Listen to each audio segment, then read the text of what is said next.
Pada hari ini, saya ingin menerangkan kepada anda semua tentang cara-cara untuk meletakkan kaedah pengiraan serta membuat carta yang lebih cantik dan menarik di dalam Google Sheets. Okey, yang pertama, anda hanya perlu pergi ke Google dan klik pada aplikasi Google di bahagian kanan, dan ia akan memaparkan aplikasi Google untuk seseorang, iaitu kita sebagai pengguna akaun Google, dan klik pada Google Sheets. Okey, kita akan pergi kepada kaedah pengiraan. Kaedah pengiraan ini ianya memudahkan seseorang untuk memperoleh keseluruhan data dan serta dapat menjimatkan masa seseorang untuk memperoleh data tersebut. Okey, kita pergi kepada data yang telah saya buat, iaitu jumlah gaji pekerja di Kerjaya Sendirian Berhad. Ini hanya rekaan sahaja. Okey, seperti yang kita lihat, Google Sheets ini adalah terdiri daripada sel-sel. Contohnya seperti sel A2 mewakili ID, B2 nama pekerja, D2 kerja lebihan masa, E2 untuk kerja lebihan masa RM5.50 per jam, dan sebagainya. Kita pergi kepada kaedah pengiraan. Apa yang saya akan ajar kepada anda semua adalah tentang cara kita untuk memperoleh pengiraan dengan lebih cepat. Contohnya seperti kerja lebihan masa RM5.50 per jam untuk Abdul Bashir. Okay. Kerja lebihan masa Abdul Bashir iaitu 6 jam. Maknanya kerja lebihan masa RM5.50 per jam. 6 jam ini didarabkan dengan RM5.50 untuk memperoleh keseluruhan kerja lebihan masa untuk Abdul Bashir. Apa yang anda perlu buat, anda hanyalah perlu menaik sama dengan, dan kemudian klik sahaja pada kerja lebihan masa untuk Abdul Bashir iaitu 6 jam. Seterusnya, untuk darab, anda hanya perlu tekan Shift 8 mewakili sebagai bintang sebagai darab, dan seterusnya darabkan dengan RM5.50. RM5.50 anda hanya perlu tekan 5.5 dan klik enter. Ia akan memaparkan jumlah kutipan untuk kerja lebihan masa untuk Abdul Bashir, iaitu RM33 sejam. RM33 untuk 6 jam. Dan untuk Aflan Hakimi sehingga seterusnya, anda boleh juga menaik satu-satu. Dia akan memaparkan pengiraan di bawah ini dan klik enter. Anda juga untuk mempercepatkan lagi masa. Untuk menyebabkan masa, anda hanya perlu mengheretkannya sehingga pengakhiran data, iaitu Faiz Husaini untuk kerja lebihan masa Faiz Husaini, dan dia akan memaparkan keseluruhan data. Ini lebih mudah serta menyebabkan masa seseorang untuk memperoleh data. Okey, seterusnya EPF. EPF sama dengan 11% daripada gaji pokok. Maknanya 11% darabkan dengan gaji pokok. Sama juga, anda hanya perlu menaik sama dengan, dan anda hanya perlu klik pada F3 yang mewakili gaji pokok untuk Abdul Bashir, Dan seperti biasa, darabkan shift 8 mewakili bintang iaitu darab. Darabkan dengan 0.11. 0.11 maknanya 11%. Dan klik enter. Seperti biasa, ia akan memaparkan EPF untuk Abdul Bashir. Dan seterusnya, seperti biasa, jika anda ingin menaik, typekan saja dan ia akan memaparkan gaji EPF untuk Afrin Hakimi. Untuk mempercepatkan masa, tarik saja sehingga ke pengakhiran data dan ia akan menunjukkan 11% EPF daripada gaji pokok untuk keseluruhan nama pekerja. Dan di sini allowance untuk setiap pekerja. Dan kemudian sini jumlah gaji.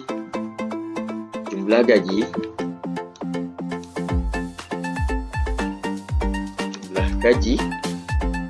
sama dengan dalam kurungan gaji pokok tolakkan dengan EPF tambahkan dengan kerja lebihan masa, tambahkan lagi dengan allowance. Ini adalah pengiraan untuk jumlah gaji. Jadi seperti biasa, sama dengan gaji pokok tolak dengan EPF dalam kurungan gaji pokok. Anda hanya perlu klik F3 yang mewakili gaji pokok untuk Abdul Bashir dan tolakkan dengan EPF dalam kurungan. Dan seterusnya, tambahkan dengan kerja lebihan masa RM33. Dan seterusnya, tambahkan lagi dengan allowance. Klik enter. Ianya akan merupakan pengiraan bagi keseluruhan pengiraan iaitu jumlah gaji tersebut. Dan seperti biasa, jika anda tekan sama dengan, ia akan automatik akan keluarkan anda punya pengiraan dan tidak perlu untuk menaik. Sama saja, klik enter dan dia akan memaparkan. Dia akan terpapar. Okey, seterusnya, untuk menjimatkan masa,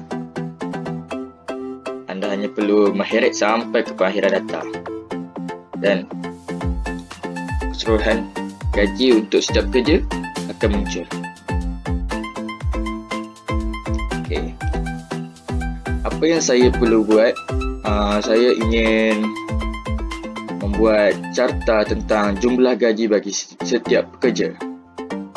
Okey, anda hanya perlu heretkan keseluruhan jumlah gaji tersebut dan klik pada insert chart iaitu untuk meletakkan carta.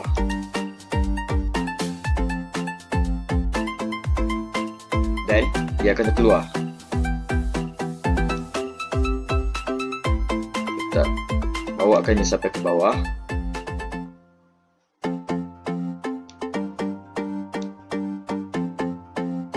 Di sini terdapat beberapa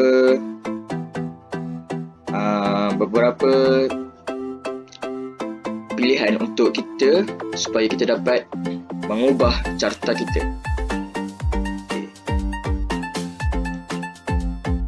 Di sini terdapat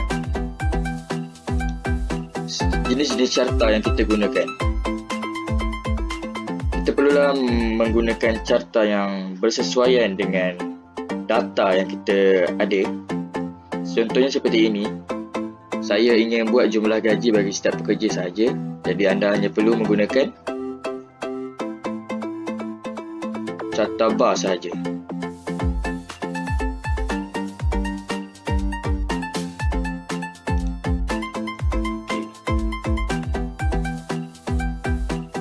Untuk memperoleh garisan Y dengan betul, iaitu kita selalunya menggunakan nama-nama pekerja bagi bahagian Y-axis, iaitu garisan garisan X dan garisan Y. Untuk X-axis, kita hanya perlu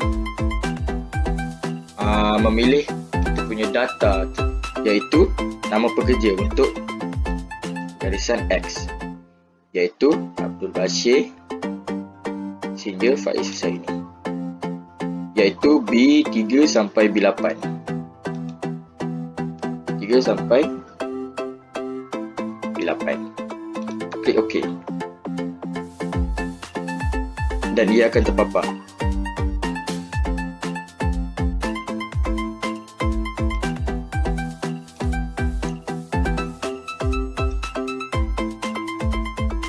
Combine range, iaitu bermaksud anda perlu untuk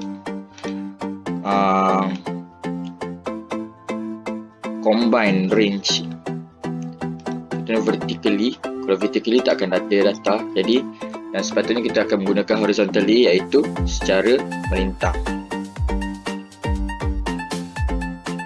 Axis Y, range kita iaitu B3 sampai B8, iaitu Abdul Bashir sehingga Faiz Husaini, dan seterusnya.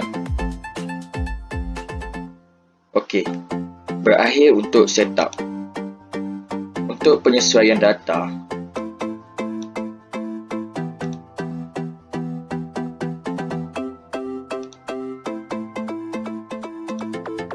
style carta kita boleh ubahkan dia punya warna untuk bahagian belakang.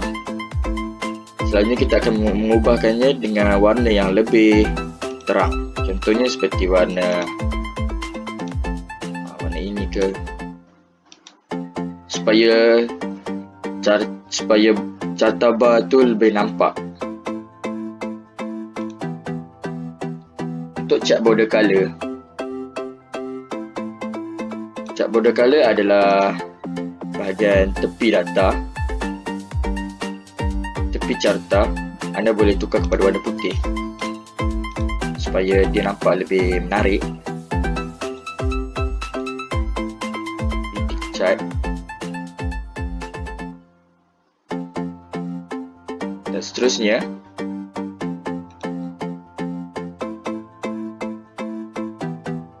Anda juga boleh menukarkan dia kepada 3D. Untuk membesarkan dia, tekan maximus, tapi tidak perlu. Okey. Habis untuk chart style. Untuk chart axis title, ianya bermaksud kita punya tajuk carta kita. Okey, contohnya tajuk carta kita jumlah gaji. Saya akan ubah dia kepada jumlah gaji pekerja di Kerjaya Sendirian Berhad.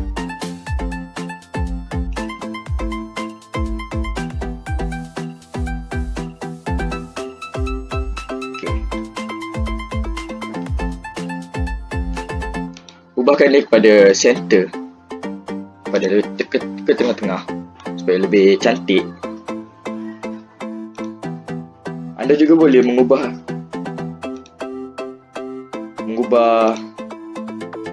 tajuk anda kepada warna yang lebih menarik, tapi sekiranya ia lebih sesuai jika digunakan dengan warna hitam supaya lebih nampak. Anda juga boleh mengubahkan font sebuah tulisan. Contohnya jumlah gaji pekerja. Lebih besar dan lebih nampak. Title font size anda boleh ubah kepada 14, 18 lebih sesuai. Terakhir untuk chart title. Chart subtitle tidak perlu. Horizontal axis. Title adalah tajuk kepada garisan X. Anda hanya perlu tukarkan dia kepada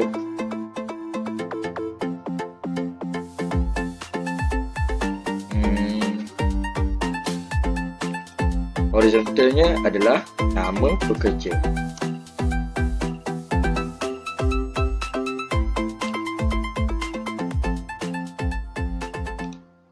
Okey, siap.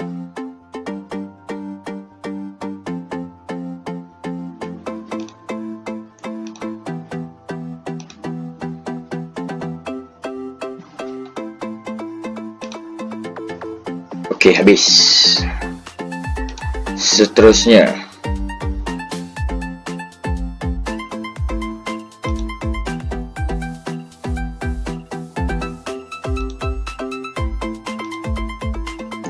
untuk horizontal axis, anda boleh ubahkan font dia jadi lebih besar ataupun apa, ataupun lebih menarik. Anda boleh tukar kepada Arial ataupun sebagainya. Boldkan ataupun tidak perlu. Warna hitam saja dan dapat. Vertical axis pun sama. Rasanya sudah. Okey.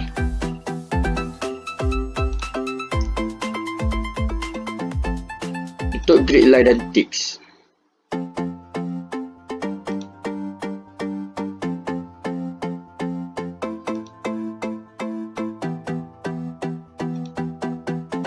meja spacing type bermaksud garisan meja.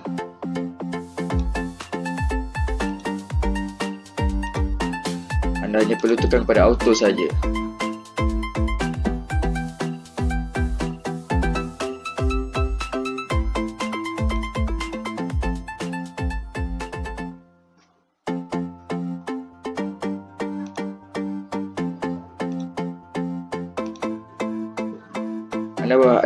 Anda juga boleh menukarkan line meja ini menjadi warna yang lebih cerah, iaitu kita boleh menggunakan dengan warna hitam. Minor grid line pun anda boleh mengubah dia pada warna yang cerah sikit, iaitu warna labu. Minor ni, garisan minor anda boleh ubah kepada nombor yang lebih mudah untuk dibaca, iaitu contoh seperti 5.